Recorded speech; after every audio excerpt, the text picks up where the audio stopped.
It's been 10 years since I last went on a job interview, but here I am at the age of 44, and I've decided to continue doing what I love.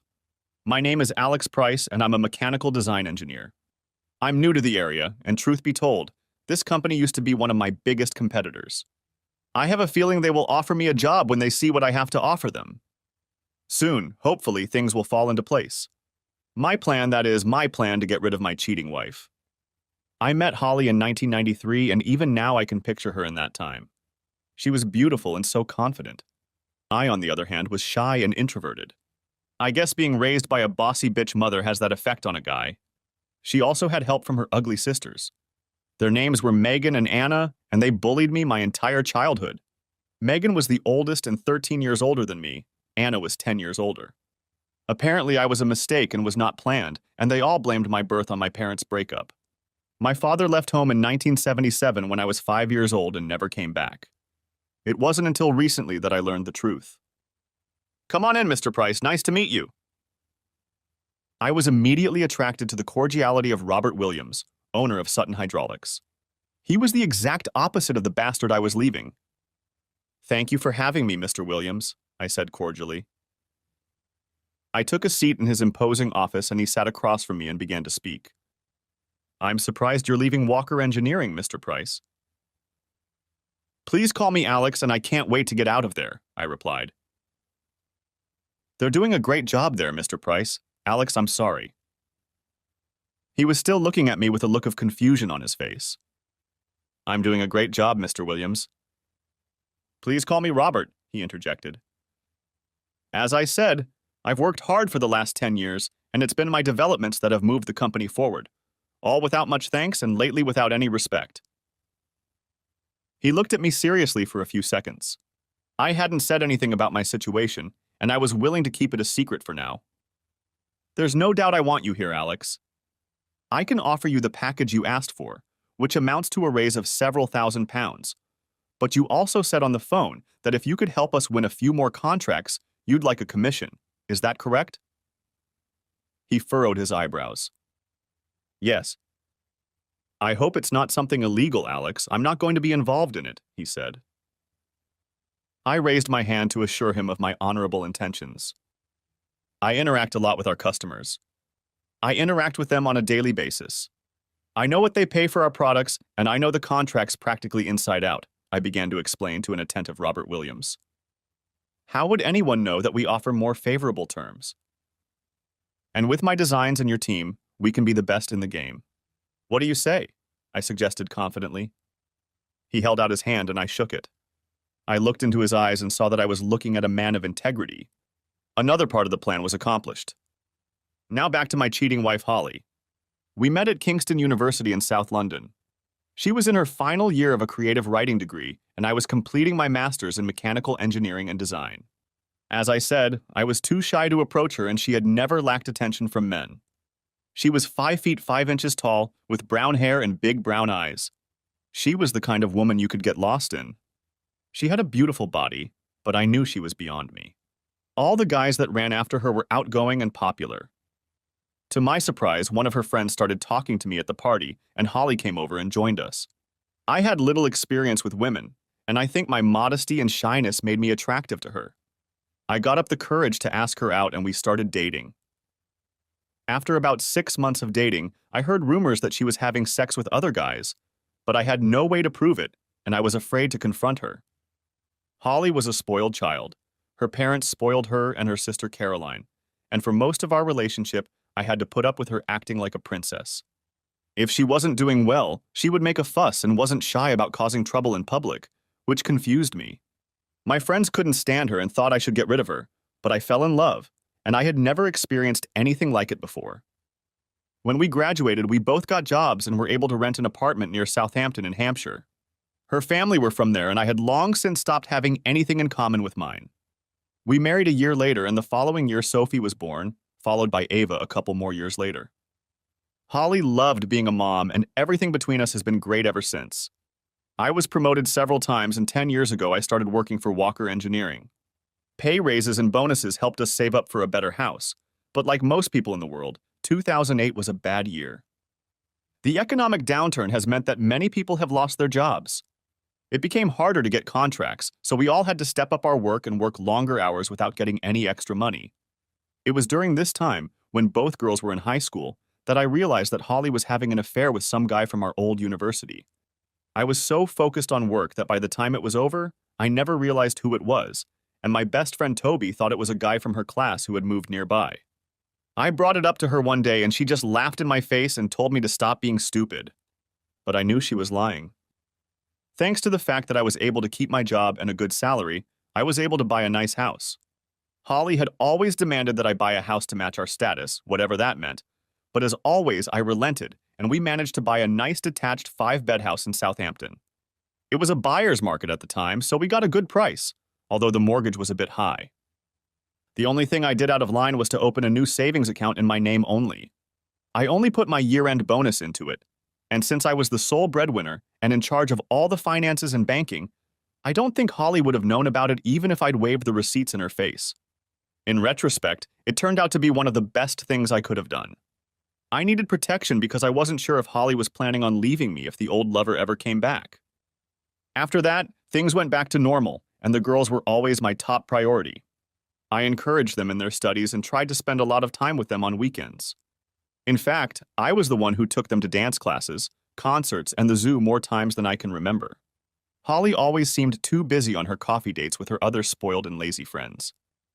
I rarely socialized with other husbands, but we all seemed nepotistic and subservient to one degree or another. My friends would sing me the Rolling Stones song Under My Thumb when I had to cancel plans in favor of something Holly wanted to do. Even at work, the guys on the factory floor made comments about my marital status, especially Holly's control over me. It was only a few months ago that everything fell into place. Ava had just left for university, and for the first time in 18 years, Holly and I were alone. Both girls went to our old alma mater, and as I was finishing unpacking Ava's things in the apartment she would be sharing with her sister, she turned to me and asked why I was even with their mother. I was stunned, for she had always been such a quiet girl like her old father. "Daddy, I heard she's hanging around with Henry Walker at your company," Ava said. I can still remember the tears in her eyes when she spoke. It was news to me, but I wasn't surprised. All these years I could have investigated her adventures, but I never did for fear of breaking up the family and having my girls suffer for it and resent me like my sisters resented my father. I let her cuckold me because the alternative did not bear thinking about. I still loved her, but I loved what we had created even more. This news made several impressions on me. First, I realized for the first time that the level of hostility my girls felt toward their mother was much higher than I had imagined. They loved and respected me, but I knew they were disappointed that I hadn't taken a tougher stance toward Holly. Secondly, it made me remember the old feelings I had for the women in my life while growing up and how that contributed to my weaknesses. And finally, I realized that at work the employees openly talk and laugh at me, and most of all at Henry Walker, who turned out to be the nephew of Jack, the owner of the company, and the man I was cuckolded by. I didn't know what to do, but I knew I couldn't take it anymore, especially now that my youngest daughter had found out about how Holly was making fun of me. I knew I had to stand up to her. My heart was racing as I sat at the kitchen table waiting for Holly to come home. When she finally showed up, I found that I couldn't talk anymore. She just looked at me with what I might call apathy and contempt. She didn't say anything to me as she put her bags away in the closets. Finally, I spoke up. "Are you having an affair with Holly?" She turned to face me, blushing slightly, but answered without hesitation. "I wouldn't call it a novel, darling." I was shocked by her confession and waited silently for her to explain why having sex with another man didn't count as an affair. "You're a wonderful person, Alex. You're a great provider and my best friend. But there are things you can't provide for me, and I'm not ashamed to say I want all of it," she said bluntly and openly. "So you're cheating on me," I said, discouraged by her brazen approach to infidelity. "Only my body," she said, "not my heart or my mind, Alex, which belong to you." My head was spinning and my stomach was knotted. The sheer audacity of her words made me speechless. "I've never turned you down for sex, Alex, and all I do is explore with a couple of young guys," she admitted. "What?" I shouted. I didn't raise my voice once, and my reaction took her by surprise. She walked around the table and took the seat across from me. "Don't yell at me, Alex," she said, regaining her composure. You admitted to cheating on me with 2 guys and I'm supposed to keep quiet, I replied. I love you, Alex, but this is how it's going to be. Deal with it or I'll still leave and be with them, she said, giving me both a threat and an ultimatum. I just sat there looking at her as her face softened. For a minute, I thought she saw the hurt on my face. Everyone does it these days, Alex. My girlfriends have had affairs with younger men, and they say it makes for a better marriage, she said. I was shocked.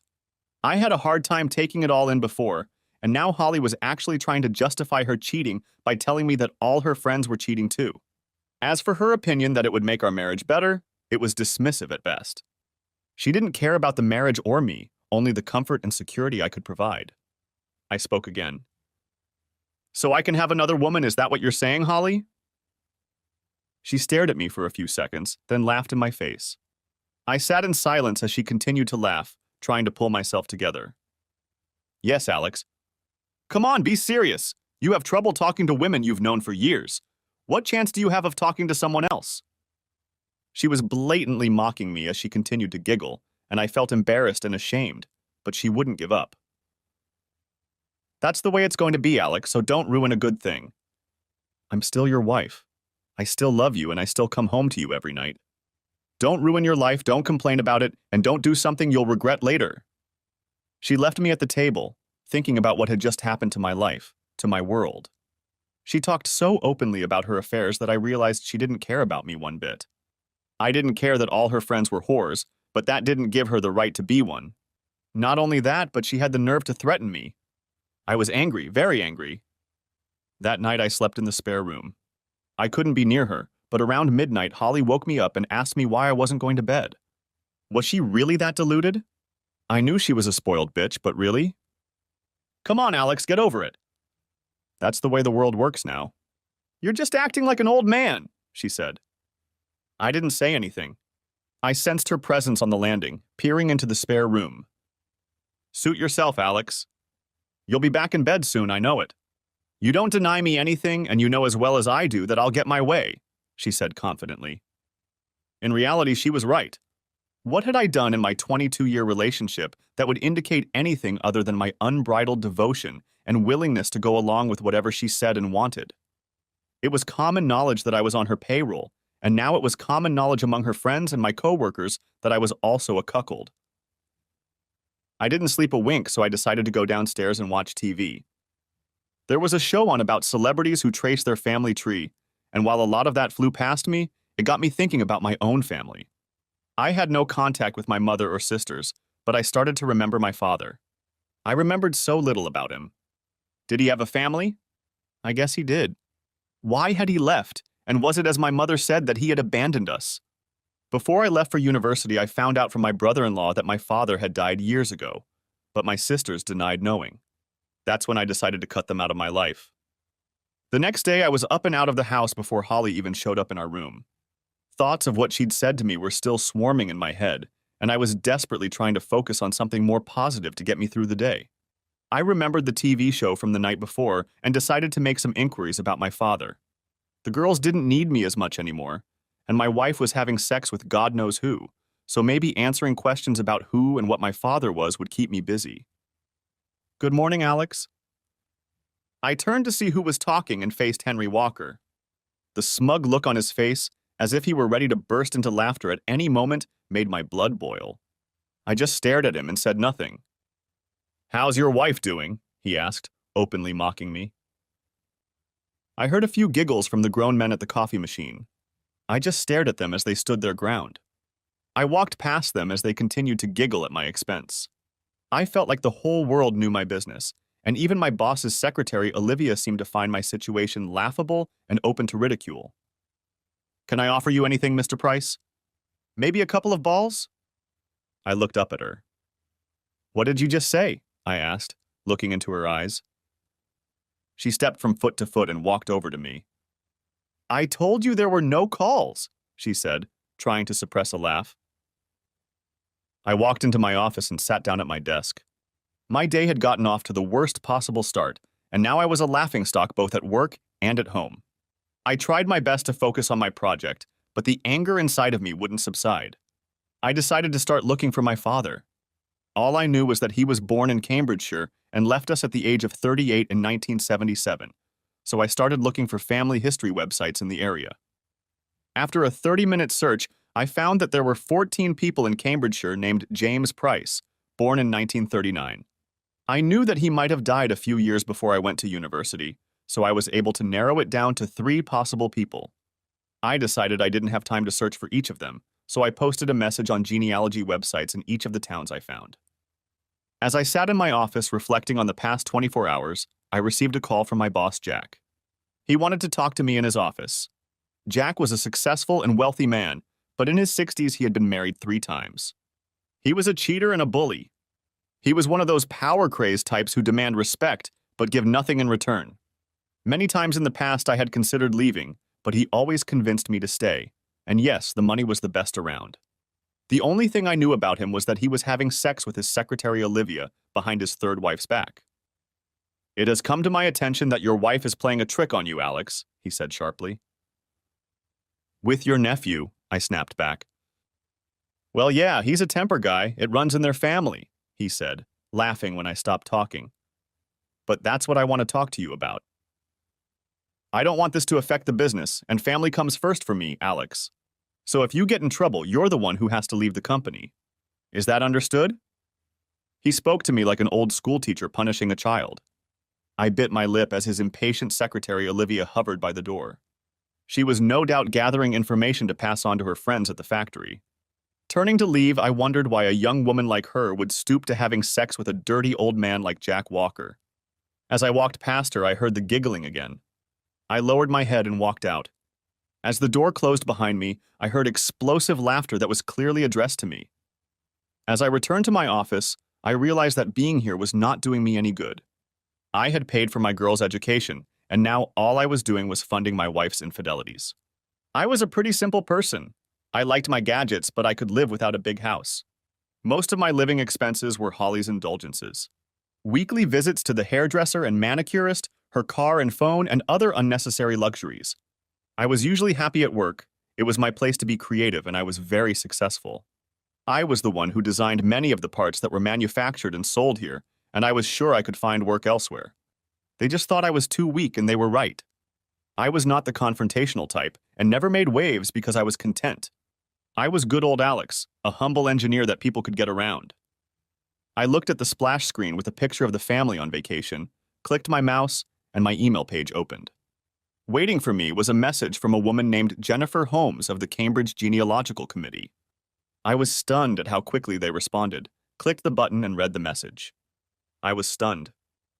Jennifer read my post asking for information about my father and contacted a woman who claimed to be his niece and had been on the same site many months earlier researching her family tree. Her name was Rachel Murray, and she was my cousin. I sent Jennifer my number and asked if Rachel could contact me. I left work feeling uplifted. As soon as I walked through the door, I could smell dinner cooking. I left my bag in the hallway and walked into the kitchen to find Holly busy cooking. We managed to mutter a greeting, but ate in silence. During dinner, Holly kept trying to make eye contact with me, but apparently she realized I was still angry. Until tonight, I hadn't been able to last a few hours without confusing her or letting her get her way. She broke the ice. "Can we talk about last night, Alex?" she asked meekly. "What's there to talk about? You explained everything perfectly last night. I'll either accept it or I won't, right?" For a few seconds, she looked at me with a look of regret on her face. But it didn't last long. She took a deep breath, cleared her throat, and continued. "You're a great husband, and you've never turned me down for anything, so please don't turn me down, Alexa." She was almost begging, as she always does to get what she wants.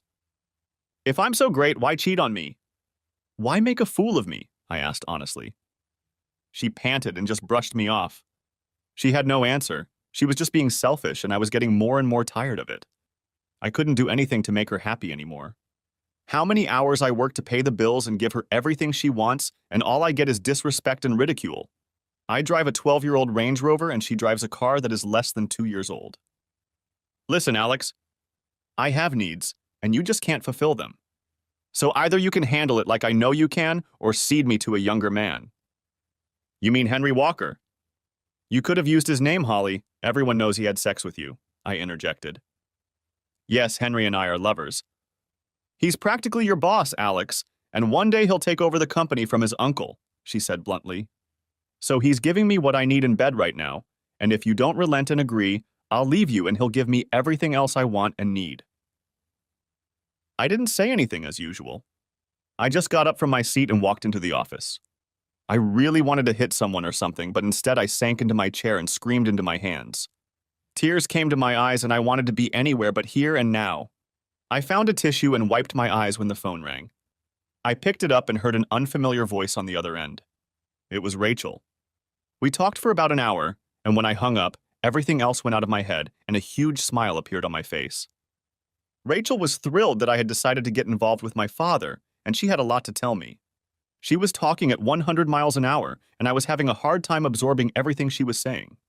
I learned that my mom had actually kicked my dad out of the house and had lied to me my entire childhood.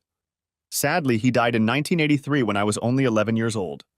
He died of alcohol poisoning, and his mother, my grandmother, always blamed my mom for his temper and mental state after he left us. Rachel told me that he really wanted to come back into my life, but was prevented from doing so. We arranged to meet up this weekend at her house in Cambridge. I was excited and knew the break would be good for me. The rest of the week dragged on. Everything was the same at home, but at work I was constantly being laughed at behind my back. Henry and his buddies thought it would be funny to hang a pair of panties on my office door. I looked at Olivia, but she didn't say anything. Inside the panties was a note that said, "Please go back to your wife." I was broken. I sat at my desk that day too and cried. I wanted to blame everyone but myself. I was glad when Saturday came. I told Holly I was going to visit a friend in London, and she didn't care what I was doing. I guessed that she would mock me, so her absence made it easier for her. The drive to Cambridge was a stressful one. The M25 highway proved to be a nightmare, as usual, and I ended up finding Rachel's house an hour after I was expected. This didn't seem to faze her as I was greeted with the best hug I've had in years. I was introduced to her husband Greg and two young children, Grace and William. Once the formalities were over, we moved on to talking about my father and my new family. Rachel had such a warm, unselfish personality, she and Greg were interjecting and finishing each other's sentences. I think they both couldn't wait to share our family story. During my stay there, we were joined by David and Lucy Price. He was my cousin and Rachel's brother. We got along very well and he added everything he knew about my father and family. After lunch, we went on a little trip where I had some time to think. When we got back, David and I talked about work and family life. He could tell things weren't going well, and for some reason I confided in both of my new cousins. They just told me not to put up with it and that they would support me if I needed anything. I was so grateful to them. I left Cambridge with a new perspective on things.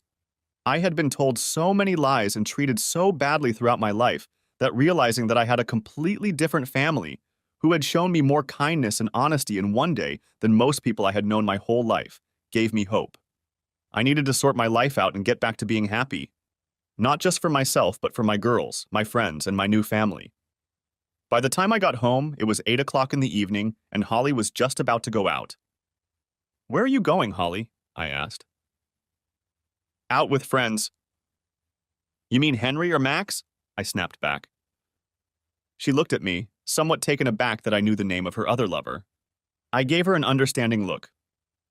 "Please don't do this again, Alex," she begged, seemingly indifferent to my feelings. "Please, Holly, I'm asking you to stop this and become my wife." "Stop being silly, Alex. I'm your wife and always will be. Don't deny me my pleasures and I'll make your life easier. I'll be back by midnight." She completely ignored my wishes and continued to threaten me. She approached me with her arms wide open and I turned my back to her. She said nothing to my blatant insult, just picked up her Prada purse and headed for the door. "Holly, as your husband, I'm asking you not to do this." My voice became harsher. She stopped where she was and looked at me, as if asking herself who this guy was and what he thought about talking to me like that. It only lasted a second before she burst out laughing. "What are you going to do, Alex? Leave me?" "You'll never have the courage to do that. We both know you'll always be by my side." I was mortified. I lowered my head as her words echoed in my head. "For me, no balls. Deny me my pleasures." I always knew she was a spoiled brat. Her parents made sure of that. I knew I treated her like a queen while I was the workhorse. I knew she was selfish, but I always believed she loved me more than anything. I knew I was a fool, and I knew I'd been one for too long. This had to end, and I needed to make plans to make it happen. I wasted no time and got down to business. I actually started when Henry or Max was having sex with her. Maybe they were doing it together. Perhaps that's what she meant when she said she liked getting brownies and eating them. I provide her with security, protection, and material goods, while two young assholes had sex with her as they pleased. These thoughts were driving me mad, and I was starting to lose my concentration. I needed to find a way to destroy the last vestiges of my attachment to her, and I think I found it. I found the box I was looking for, and the particular picture in it. It was the only picture of my mom and sisters. I didn't think it would work, but I cut Holly's face out of the picture and pasted it next to them.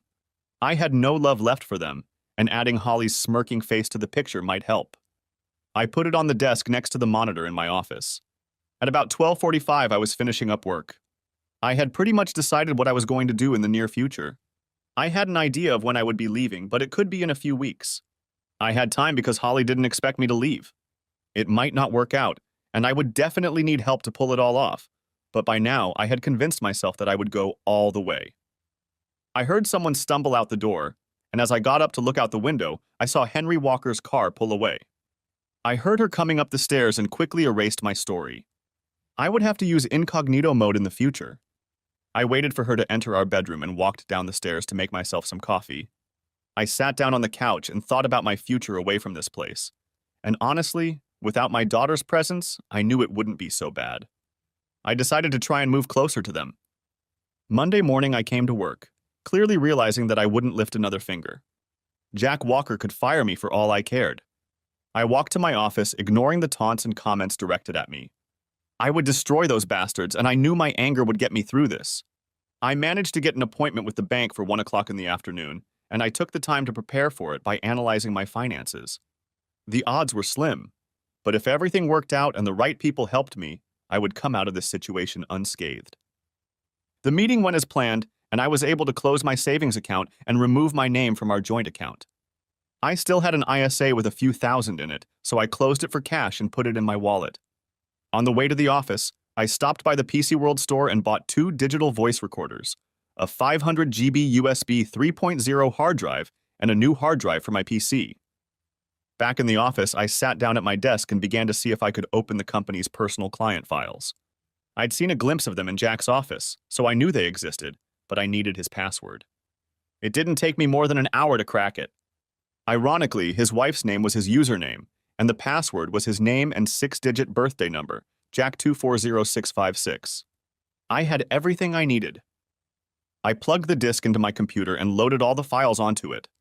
10 minutes later, I did the same with all my new plans and drawings for the energy-efficient hydraulic pump system I was working on to keep this company ahead of the curve. We were creating pumps for air conditioners, heavy equipment, and even the dairy sector. I erased all of my computer history, including all of my plans and all of my designs. Then I shut it down, removed the hard drive, and replaced it with a new one. I put everything in my bag and reinstalled Windows. I spent the rest of the day researching our competitors on my phone. I logged onto the Monster website to look for engineering jobs in the South London, Surrey area, and then left for the day. That evening, after another silent dinner, I went to my office.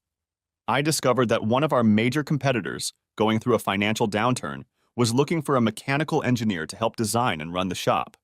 It wasn't exactly what I wanted, but pretty darn close. They were offering a salary pound 10K less than my current salary, so I sent an email and attached my CV. That night, I decided to sleep in our marital bed, just so I wouldn't disturb Holly. However, I made sure I was already asleep when she walked in. I felt her rubbing against me and I felt sick to my stomach, but as sick as it felt good to react that way. She became disgusted with me, and that would help me in the long run. The next day, I received a call from a very surprised Robert Williams of Sutton Hydraulics. We spoke briefly, and he couldn't believe that I would consider leaving Walker Engineering for his small company. He offered me the job almost immediately, but I insisted on an interview the next day. He accepted. Another important screw was put in place, and the wheels started turning very quickly. I had a lot of free time, so I started looking for apartments in the area. I didn't need a house, and although there weren't many options, I managed to find one very nice apartment to rent. It was £1,200 a month with 2 bedrooms and was perfect for me. The apartment was 15 minutes from the girls and 5 minutes from work. I arranged a viewing the day after my interview with Robert Williams was over. I then spoke to Jack and told him that I needed to meet my daughters in Kingston the next day to sign some papers, but he just brushed me off and said, "Go." That night I called my best friend Toby Brown. We'd known each other since 6th grade. We had both gone to Kingston, but he had studied finance and math. He was now a big banking analyst in the city and lived with his wife and kids in a nice house in Twickenham. Most of all, he and his wife hated Holly, so we rarely spoke to each other as a couple. Holly was jealous of Sarah because she was an ambitious web developer and married to a rich banker. I guess even with everything I was giving her, I still wasn't up to her level. I arranged to meet Toby the next night after the interview and apartment viewing. He knew I had something on my mind, but I told him I'd tell him all about it when we met. Along the way, I thought about many things. Today was important not only for my plan for the near future, but also for my future. At this point, I had no idea how the girls would react. Until the recent revelations, I had planned to retire at 55. I was thinking of investing in a villa in Italy or somewhere else. My mortgage would be paid off when I turned 50, and the extra 5 years of work would allow us to accumulate a nice little fund without relying on a retirement wallet. My new job was about 20 minutes away from the girls' apartment. The meeting went quickly. The apartment was perfect, so I had plenty of time before meeting Toby, so I grabbed lunch for me and the girls and headed to their apartment. They lived together, and I was paying half the rent. As I approached the house, I didn't know what I would say to them. I didn't know how often they talked to their mom, but I knew I didn't want to hide anything from them. When they saw me, they ran up and grabbed me as I was already walking through the door. My smile could be seen from space. I missed them both so much. "Daddy, Daddy!" they shouted, laughing as if they were still toddlers. They led me into the house, and I laid out the lunch I had grabbed on the way. We sat and ate while they told me about their lives and schoolwork. I was so proud of my two girls. Sophie had already studied pharmacology for 2 years, and Ava was studying nursing. 2 professions for loving and caring people.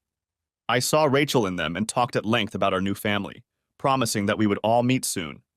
When we finished lunch, I took a sip of coffee and wondered, they knew something was going on. "What is it, Daddy? Spill it," Sophie said. "Well, you know your mom cheated on me, right?" said I. They both looked at each other, then returned their gaze to me and nodded in unison. "Well, I've had enough and I've decided I'm going to leave her," I muttered to everyone's smiles. "Good," Ava said. "About time, Daddy," Sophie added. "You're not mad or anything, girls?" I asked timidly. "No, Daddy, for as long as I can remember, she's been a bitch to you," Sophie growled. I thought about reprimanding her for disrespecting her mother, but I didn't. In fact, I thought, good for Sophie. I also felt ashamed again, because they had obviously seen this growing up. I hoped they wouldn't follow in their mother's footsteps as far as men were concerned. I hoped I hadn't hurt them in any way because I was too weak and pathetic. I also hoped that I respected them. "What are you going to do, Daddy?" asked Ava. I told them that I had a new job and that I would be moving closer to them. They were thrilled, but also surprised that I had actually decided to move away from their cheating mother and had already made plans to do so. For that, I received 2 strong and loving hugs. I told them I would do everything I could to protect my financial future without going into too much detail. When I got up to leave, they said they would support me no matter what, and although they loved their mother, she came second to me, and she always had. I left their apartment full of happiness and was now ready for the next phase of my plan. This was the most important part. Toby and Sarah met a few years after he left university. They are 2 of the nicest people I know, and tonight I would be counting on their favor. I was greeted warmly as usual, but my mind was spinning about what I would be asking of them, and they both knew I was out of my depth. They wanted to know at once what was going on, and I told them. There was no point in beating around the bush. I told them everything that had happened, and the first part of my plans. They were more surprised by my resistance than by Holly's infidelity. It was quite commonplace in their eyes. "So why did you dump her now, Alex?" asked Sarah, handing me another cup of tea. I declined something stronger since I had to drive home today. I always thought she was cheating on me, but I couldn't prove it. Now she admitted it, and everything fell into place. I also discovered something that made me say I'd had enough. I told them about meeting my cousins and that my mom kicked my dad out of the house and that my sisters sided with her. My father was just like me, or rather, I was just like him. But this time my girls are on my side. So it was this discovery that prompted you to finally stand up for yourself? Asked Toby. Worry was written all over his face. No. I was taken to my father's grave. I was hesitant at first, but I managed to lay flowers and say a few words. Then I looked at the engraving on the stone, which shocked me. That's when I realized I had to leave, I explained. What was that, Alex? They said in unison. It had a rose on it, and below it was the inscription, in memory of him. There was the date of his birth, and below that the age at which he died. There was silence for a moment before I spoke again. He died at the age of 44. The age I am now. Toby and Sarah recoiled slightly at this news, and I realized they understood. There were times when I could reach for a shot glass like he did, or drive myself to suicide like my grandmother thought he was doing. I had a choice, be like him or fight back, I said clearly. I decided that I wasn't going to kill myself anymore by trying to be the perfect husband while being bullied and ridiculed. At that moment, I felt weaker than I had in weeks. Admitting to my friends how down I was harder than I'd realized. Toby had knocked me off my game. What do you want from us, Alex? Please refuse if it's too much, but I have a plan to protect myself and— Get that bitch down, intervened Sarah. I smiled and nodded. Sarah did seem to have a tough side to her character. When I thought she was having an affair in 2008, I opened a separate savings account and put all my bonuses and all my spare cash into it. I was also lucky that the only way I could get a mortgage loan for the amount we needed was to apply in my name only. Holly had no real employment history, so it was easier for me to apply a loan. I knew that if anyone was capable of following my train of thought, it was Toby. My savings with interest are now worth £60,800. I have £120,000 left on my mortgage, but the house in the next street over from me has sold for over $500,000. Toby, I need you and your connections to get me a short-term loan for the remaining £60,000. I want to pay off the mortgage before I divorce her when I divorce her. Why bother? It means she can have half, Sarah said. Well, unless you count the 60-odd thousand pounds in savings I'm keeping, she can fight for half of everything anyway.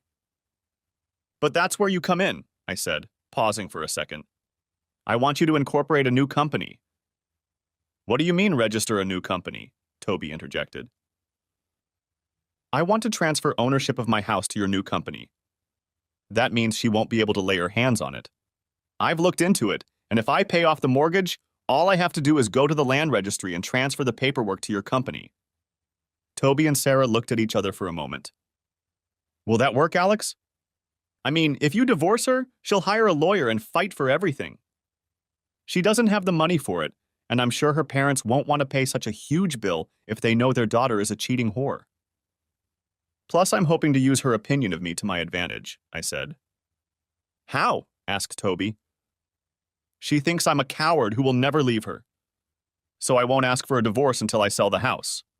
The property becomes cash, and by the time she realizes I'm divorcing her, we can move that money into a lot of different accounts. Toby just smiled at me and said, I never knew you had it in you, Alex. So you're going to help me? I asked. Oh, yes. I'll get right on it, but you know a good lawyer will try to trace the money, don't you? He said. Yes, but it will take a long time, and she won't be able to afford a big legal bill. After another hour of conversation, I headed home. All the pieces were coming together. On the way home, I decided that I wasn't even going to file for divorce. I was sure I wouldn't meet anyone else, let alone remarry, and that way I would have more time. I figured Holly wouldn't be bothered by my absence for at least a month. At that thought, I laughed to myself. By next week, I'd be gone. When I got home, it was almost 2 a.m. I looked in on Holly and she was sound asleep. No remorse is keeping her awake, I thought. I decided to go to the spare room. Thursday morning, I was up and out of the house before Holly even woke up.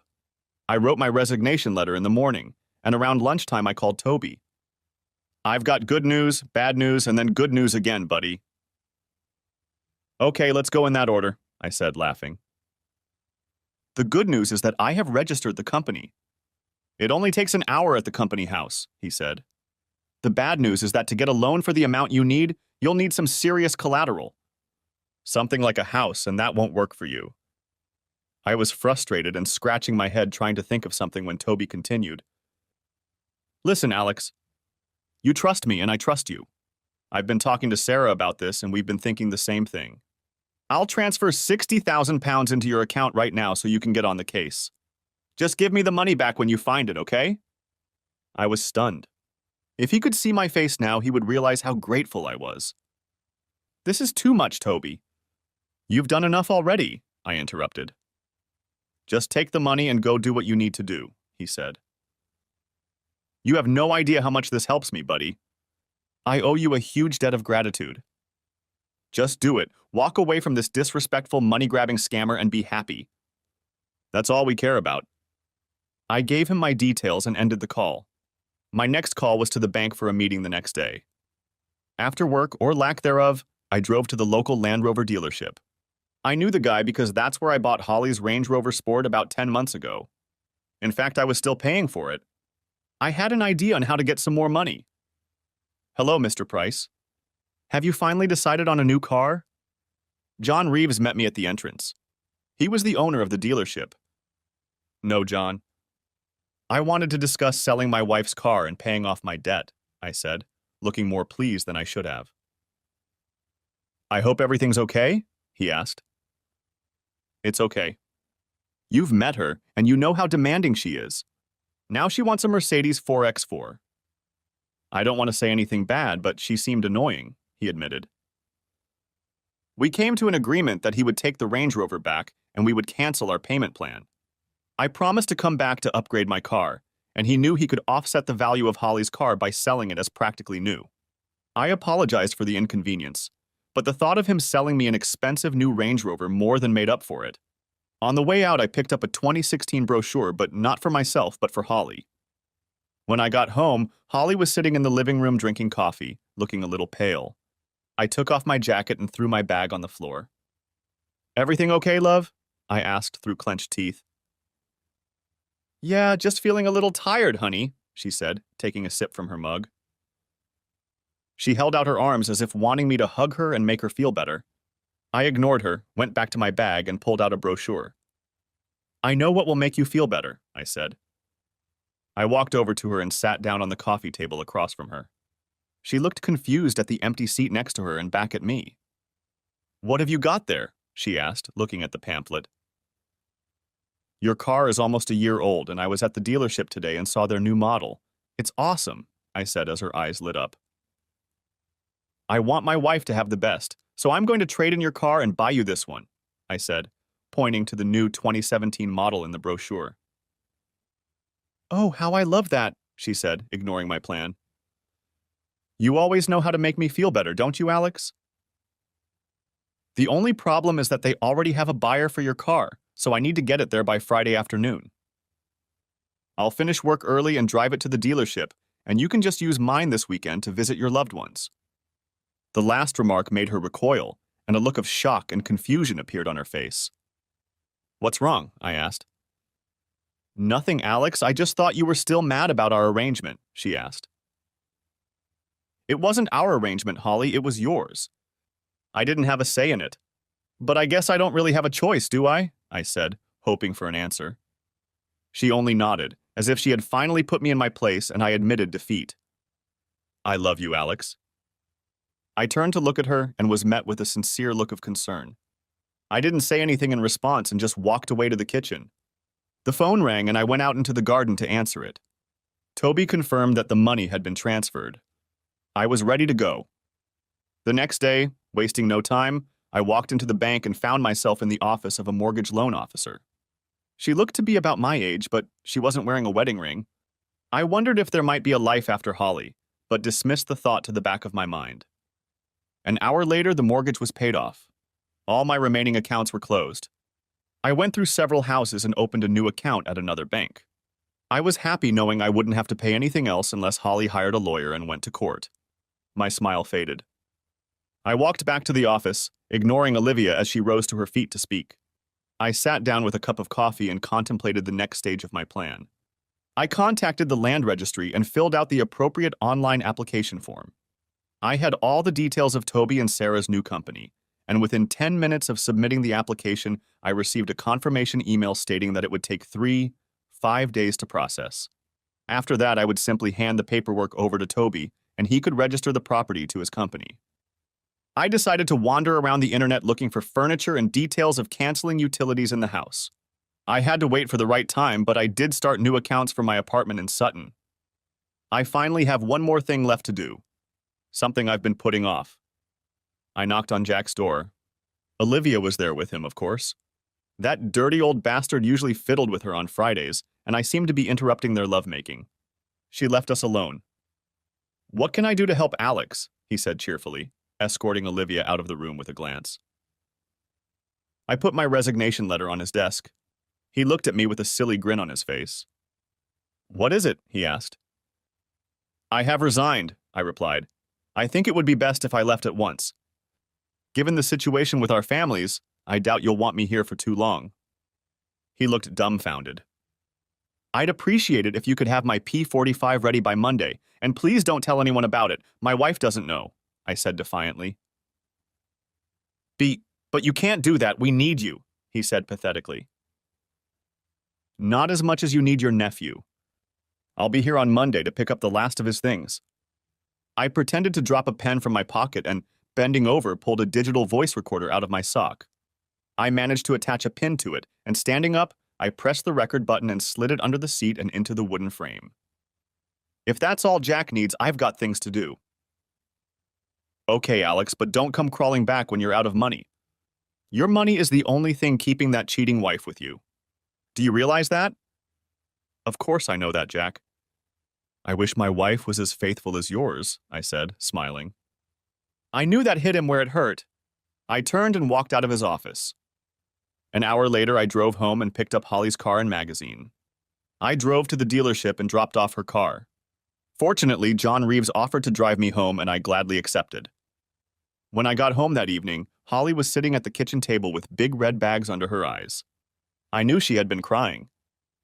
"What's going on, Halsey?" I asked with feigned sincerity. "We need to talk, Alex," she said, gesturing for me to sit down. For a moment, I felt like I was being snitched on. A feeling of terror came over me. "What's going on?" I asked. "I was at the doctor's office today, and I was diagnosed." She hesitated. There were a lot of thoughts swirling around in my head. If this was serious, what kind of man would I have to be to leave a seriously ill woman, as I was about to do? I have," she stammered. "Just tell me, Holly, what is it?" I begged her to spit it out. "I have gonorrhea," she finally said, bursting into tears. I laughed. Hell, I laughed, and she just stared at me. "It's not funny." I'm so embarrassed. I turned to her, and she looked confused. This was supposed to be humiliating. "Well, I know I don't have one because I haven't touched you in over a month, and when I found out about your adventures, I used protection," I said, trying not to gloat too much. "Oh, so everything's fine with you so far, is that normal?" She was silent. "Just take your medication and soon you'll be standing on your back again. Oops, I mean on your feet." "If looks could kill, I'd be dead by now." "Just find out which one of them gave it to you and tell them to take it to the doctors before it spreads the disease further," I said, getting up and leaving her crying at the table. That night, I got a good night's sleep for the first time in months. Of course, I slept in the spare room. I shouldn't have taken any chances with an exhausted wife. Saturday morning, I felt great. A good night's sleep definitely helped me, so I went to our bedroom and woke Holly up in bed to tell her that I was going to give her some time to rest and recover. "I'm going to the girls. I'll give them all your wishes. Get some rest, okay?" I said with as much love as I could feign. She smiled at me and asked me to hug her. I gave in, but I did it half-heartedly. When she released her grip, she must have sensed that something was wrong with me. She looked at me sadly and said, "You think I'm disgusting, don't you?" I said nothing, and suddenly tears ran down her cheeks. "I just want you to feel better, that's all." "Oh, Alex, I love you so much. I think I screwed up big time. I told Allison about my problem, and she was horrified." At first I felt sorry for her, but she disappeared even faster than I thought she would. It shocked me a little. Then I realized that I had lost all love for the woman I'd been married to for 21 years. Could she really have disappeared so quickly? Obviously she could because I was ready for it, and her situation couldn't stop me. Without saying anything, I left the room. I got into the car and drove away happily. Later in the morning, I was seated with the girls, and I told them everything that had happened. They were amazed, and I could see that they had a new respect for me. I told them about Holly's little trip to the doctors, which they found hilarious. I shouldn't have laughed, but I couldn't help it, and it suggested to me that maybe the girls really did hate her as much as I did. "What's she going to do about Daddy?" asked Ava. "She'll have to move in with her grandparents or convince one of her lovers to take her in." I have a feeling those two degenerates were only interested in having sex with a married woman and bragging about it. I doubt they would want to have a relationship with her. What do you think? I asked. They both just looked at me and shook their heads. That evening, I stayed with Toby and Sarah, who were hosting a dinner party attended by many of their friends and coworkers. Among the invitees were several single women my age, and I felt confident enough to strike up a conversation with them. The alcohol helped me approach one woman named Amy who caught my eye. She was a divorced friend of Sarah's, and as the drinks flowed, she even managed to talk me into dancing. It was a fun night, and it was what I really needed. A night where I wasn't thinking about Holly, the end of my marriage, or my plans to leave her, as if a weight had been lifted off my shoulders. When I got home late Sunday morning, I found Holly doing chores around the house. I walked into the living room, and when she saw me, she rushed over to me and hugged me. I just patted her on the back. "Where were you staying last night, Alex? I thought you were coming home," she asked. "Toby and Sarah had a dinner party, and I had too much to drink, so I slept on their couch," I replied nonchalantly. "That's not like you. Did you have fun?" she asked, giving me a wary look. I had to be careful not to give anything away, so I pulled out my phone and showed her some pictures. Her face soon turned red. "Who is that woman?" she asked angrily. "Oh, this is Amy. She's Sarah's friend. She made me dance. It was a lot of fun." I looked up from the phone and saw Holly staring at me angrily. The irony of her being mad at me didn't settle in my mind. She was mad at me for innocently dancing around when she was having sex with some guy every week. "I want to go with you next time." "I haven't seen the guys in a while," she said, returning to her normal color. I made my way to the kitchen and put the kettle on. Holly followed me. "Did you feel okay without the car?" I tried to fill the silent air with small talk. "I'm doing fine." "When is my new car coming?" she asked. "They said it would be delivered on Wednesday." I turned around and saw that she looked somewhat concerned. "But if you want to pick it up, you can come Monday afternoon and pick it up." "I have things to do on Monday, getting my hair done and going shopping with my sister," she replied, obviously not too concerned about the missing car. "I can drop you off in town to meet your sister, and then you can have her drive you to the dealership. And then you can come back in your new Range Rover," I said with an excited grin. She smiled and came toward me with open arms. I turned back to the kettle, pretending not to notice her. The rest of the day, Holly was by my side, and I felt awkward. She kept trying to kiss me or hug me, and I kept making excuses to leave. I think she realized what it was about, because when I went to bed, I saw that she was crying again. "Good night, Holly." "Will you sleep with me tonight, Alex? I want to snuggle up to you, and I want you to tell me everything's going to be okay." I didn't feel anything. "Not until you get permission from Dr. Holly." "I'm sorry, but you made your own bed," I said stiffly. "Well, when I get better, I'm sure I can find a man who wants to get into bed with me." "I still have a lot of lost time to make up for," she snapped bitterly. I laughed to myself. It took longer than I expected, but here she was. The bitch was back. All regrets of Friday night were gone. For the last 21 years, I would have fallen for her shit.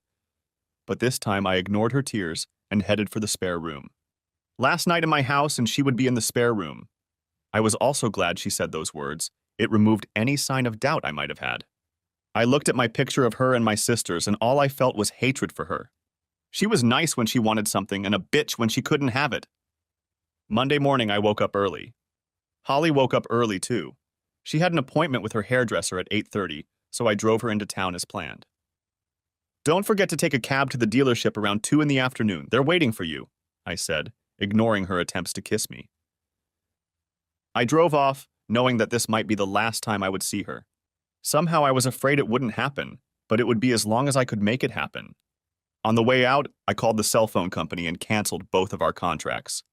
I pulled over to the side of the road to pay the fine on my card.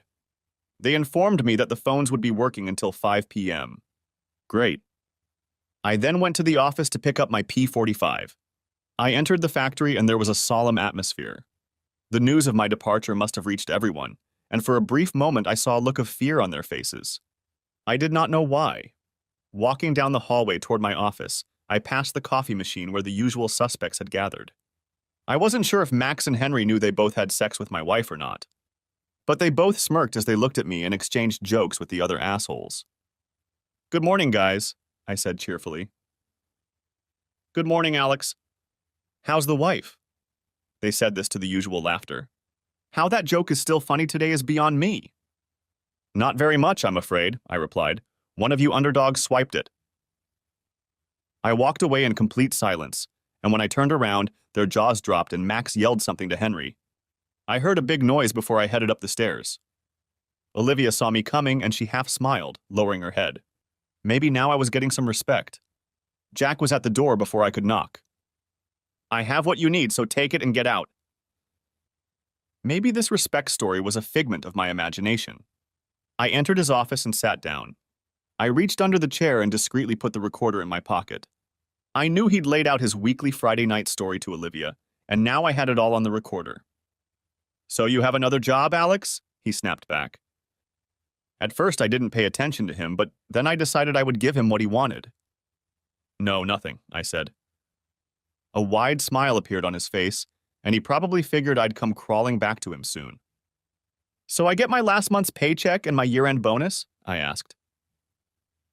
He burst into laughter when Olivia walked in with my P45. "What's so funny?" she asked.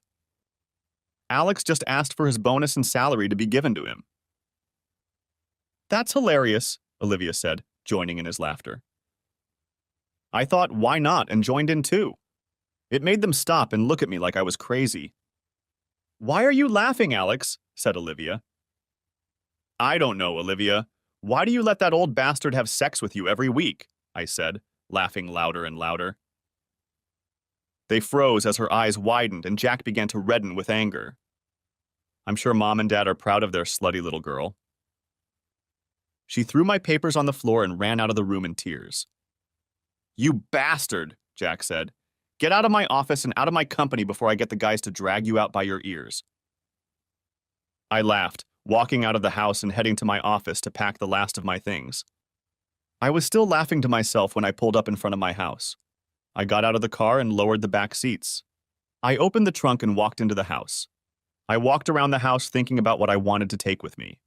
I had several Romero Brito works, so I took them down and wrapped them in plastic I found in the garage. I packed them in the car and continued walking around the house packing. Finally, I went upstairs and emptied out my closet. I pulled all of my documents out of the safe, including the girls' birth certificates and marriage license.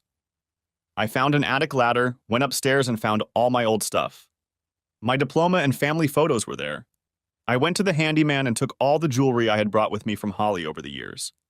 They must have cost over 10,000 pounds, and then I took all the handbags, shoes, and expensive coats I'd brought back too. In fact, the whole bloody closet was bought by me, so I took everything. I've always been a responsible person, so I had receipts for almost all the stuff for insurance, and that will serve me well when I come to sell it all. When I finished packing, I realized I would need a TV, so I took that as well, along with my movie collection and Blu-ray player, of course. By this time, my car was too full. I figured I might lose all of Holly's clothes and a few other things I really didn't need, including some of my old clothes. The new me would require a new closet, and the girls wouldn't fail to seize the opportunity to help me with that. I found all the best pictures of me and the girls and put them in the car. I wasn't in any hurry to get anywhere, because Holly wasn't going to be back until after 2 in the afternoon. I made a cup of tea and took 5 minutes to myself. You have to have a cup of tea. I think it's on the Magna Carta. I picked up the phone, called the telco, and canceled satellite TV, phone, and internet. I called British Gas and Southern Water to cancel the utilities. It would take a few days, but I didn't care. I went back to the bedroom and sat on the bed when I noticed something that gave me a thought that scared even me. It was at the very top of the closet in a dusty old box. It was Holly's wedding dress. She loved it, probably more than I did. I took it off and then found our wedding album among the box of pictures on the bed. Grabbing the duvet cover, I gathered up all my things and headed out into the garden. Once outside, I walked to the middle of the garden and piled everything into a pile. I added all of Holly's clothes and her things that I knew I wouldn't be able to sell. I made sure to leave only her underwear because I didn't want anything to get contaminated. I went to my car and locked all the doors. I was ready to leave, and when I looked at my watch, I saw it was only 1:45 p.m., so I called Robert Williams and told him I could give my P45 later that evening, along with the night shift. That way I could start work again tomorrow morning. He was thrilled, and I told him I was already working on plans to get new customers and improve the hydraulic pumps that would make it super competitive in the marketplace. I think he sensed my enthusiasm, and as I wrapped up the conversation, I hoped I had made his day. It was already 2 o'clock in the afternoon, and I was sitting there waiting for the call. Finding some paint thinner in the garage, I went out into the garden and poured it on my wedding dress. I was about to light the fire when the phone rang. "Hi," I said calmly. "What's going on, Alex?" yelled Holly into the phone. "What do you mean, Holly?" I asked sarcastically. "Don't play dumb, Alex," she continued. "Calm down, Holly. What's going on?" There was silence, and I heard her breathing heavily. I heard her sister's voice in the background. "I was told you didn't bring me a new car. You sold me mine." "Oh, yes. Did I forget to tell you that?" said I. "What are you talking about, Alex? What's going on?" She started to panic. "Well, from now on, if you need a car, you can pay for it yourself," I said, trying to stay as calm as I could. My heart was pounding frantically. "Yeah, I don't understand, Alex," she said meekly and confused. "You heard me perfectly well, Holly. If you want it, you can buy it. Now, if you'll excuse me, I need to clean up the kitchen." What, is this some kind of sick joke?" I didn't say anything. "We'll talk about it when I get home, Alex." "I'm not satisfied with being coddled," she shouted. I was silent again. I heard her panting as if she was pacing to her sister's car. The slamming of the door confirmed it. I knew she was on her way. In this condition, she could convince her sister to be here in 5 minutes. "Alex, Alex, Alex." "Yes," I replied almost too calmly. "You said you were in our kitchen?" she asked, suddenly realizing what I had said. "Yes." "Why aren't you at work?" she asked. I didn't say anything. "Alex, Alex, Alex." Her breath caught, and I could hear the panic and confusion in her voice. I hung up the phone as she continued to call out my name. I went outside, struck a match, and lit the fire. Our past flared up as I walked away. I pulled the marriage certificate out of my pocket, ripped it to shreds, and left it on the kitchen table, along with the only picture of us all vacationing at Disneyland. It was a wonderful time with many happy memories. I wonder if she thought the same? I got in the car and drove away. When I got to the end of the street, I saw Holly and Jennifer pull up to the house in the rearview mirror. Neither of them looked up. They just ran into the house. I turned my phone off, smiled, and pulled away. The A3 was practically empty as I drove towards my new home. For some reason, I couldn't shake the feeling of dread that gripped me. I knew this wasn't the last time I'd see Holly, and once my plan came to fruition, she would do anything to hunt me down and make me pay. That was the kind of person she was. I also knew she'd get the girls involved, and I didn't want them to be burdened with our problems, especially since they needed to focus on their studies. I was in Sutton by 4 o'clock in the afternoon and decided I had time to visit the local phone store and get a new cell phone contract. I also managed to catch the administration team at work, processing my P45, and met Freya, my new receptionist. She was quite young but kept a very professional demeanor, a complete contrast to Olivia. I went back to my new apartment, which was completely empty. I had water and electricity, so I found a kettle I had brought with me from home and made a cup of tea. I moved my stuff in and ordered a pizza. I picked up my old cell phone and turned it on. The connection was broken. I smiled to myself, knowing that Holly was now without her phone too, and that should give the girls some respite before I could talk to them. I found my sleeping bag and spread it out in the living room and waited for dinner. I was supposed to have some furniture delivered over the weekend, but for now I was glad to at least be away from Holly. I turned on my laptop and found the voice recordings I'd made in Jack Walker's office. I downloaded the contents and listened to them to hear incriminating evidence of his infidelity to Olivia. I took 2 flash drives and made multiple copies. I wrote the addresses of Margaret Walker, Jack's wife, and Peter Lewis, Olivia's boyfriend, and then inserted a thumb drive into each. I'll send them off tomorrow before work.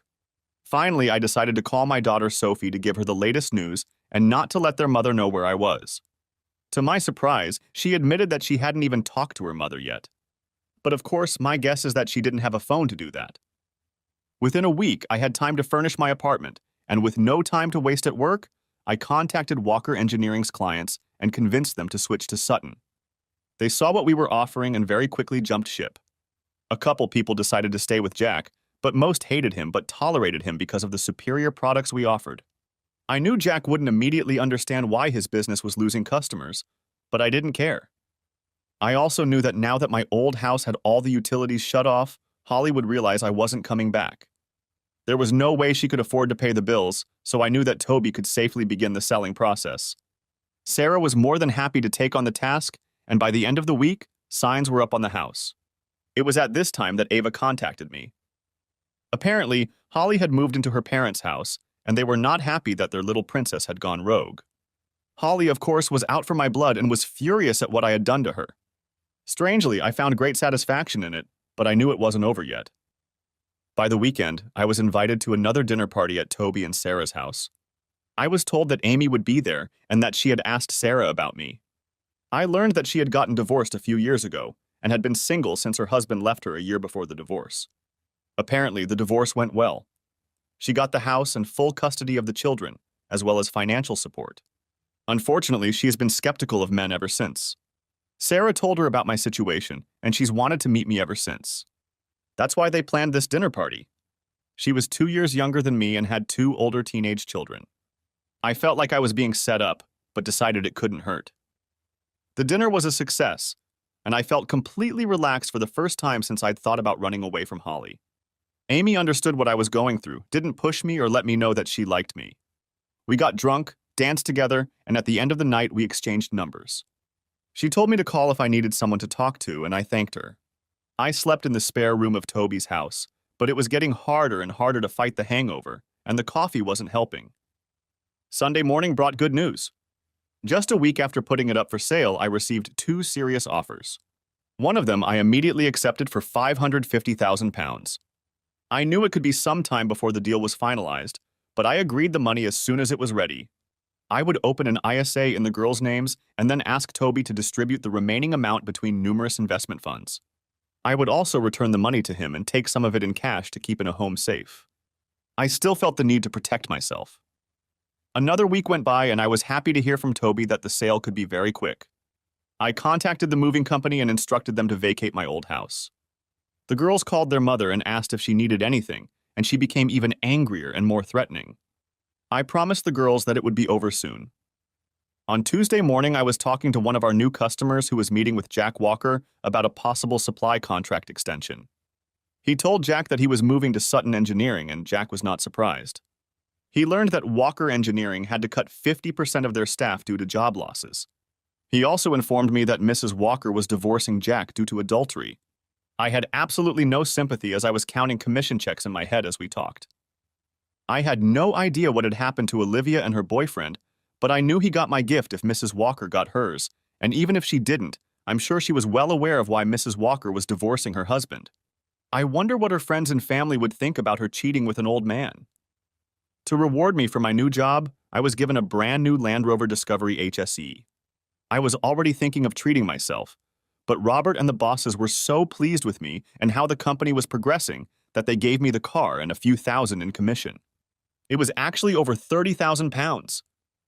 I was looking out my office window admiring my new car when a familiar Ford Focus pulled into the parking lot. I froze, realizing who it belonged to. It was Diana's car, Holly's mom. I sat back in my chair and waited for the inevitable call. The bitch had finally found me. The phone rang in my office and I picked it up. Mr. Price, there's a woman sitting in the waiting room who claims to be your wife, said Freya, my secretary. Tell her I have a meeting and I'll be down in an hour. 3 hours later, I looked out the window and she was still sitting there. I exhaled noisily and decided to leave for the night. If she saw me, I'd have to deal with it, and if she didn't, I'd just drive past. It wasn't like she knew which car to pay attention to. I walked out the side door and headed to my car. I was just getting into my car when I heard tires screeching, and before I knew it, she had pulled up and was blocking my way. She jumped out of the car and stormed over to me with a face like thunder. She looked like hell. Her clothes were clearly her sister's old clothes, and her hair looked like it hadn't been brushed in weeks. "You bastard!"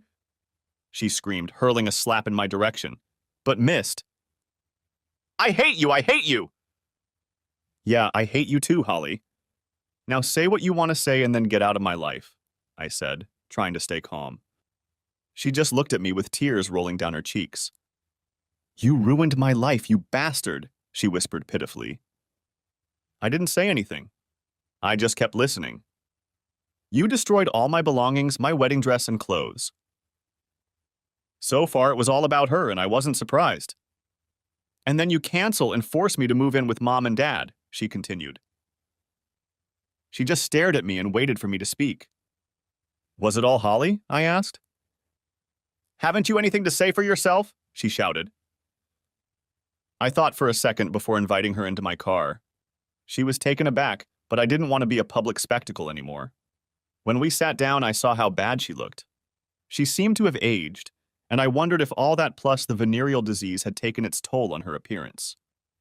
"Please come home, Alex. We can put all this behind us. I forgive you." What did she just say? Are my ears deceiving me? "Do you forgive me?" I asked, hoping I'd misheard. "Yes, Alex, I will forgive you for destroying my things and my life." "Are you delirious, Holly?" I asked. She just looked at me like I was crazy.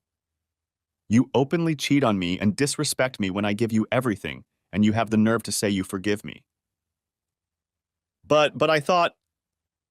"No, Holly, you're only thinking of yourself. I'll never be with you again, so go away and be with one of your lovers," I said coldly. She moved awkwardly in her chair, and I realized. "I suppose once you suddenly became single, they didn't need you?" I asked. "They accused me of giving them an STD and said I was just having a little fun. They said they would never want to have me as a girlfriend because I'm a cheating bitch." For a second, I even thought it was cruel, but she had already made the bed. "Well, that was obvious, Holly. So go find someone else." "My girlfriend started treating me differently. Now we've broken up and their husbands have started questioning their fidelity, which means I've been kicked to the curb. I can be a bad influence if you can believe it." The word separation stuck in my head. I knew it meant that I was still connected to her, and I felt sad. "My parents are disgusted, and everyone in town has heard about my venereal disease, no doubt thanks to my so-called friends and lovers. And now some of the factory employees have lost their jobs, and that's my fault too." The truth was that she herself was partly to blame for all the bad things that had happened to her. But I felt sympathy for her. She had messed up and was paying the price, but how great that price was. She had a beautiful life, and she ruined it because of greed and disrespect. However, I knew I had to move on with my life. "I have nothing left, Alex. I need you, and I want you back in my life. I have no money, no job. When will I get my share of the house?"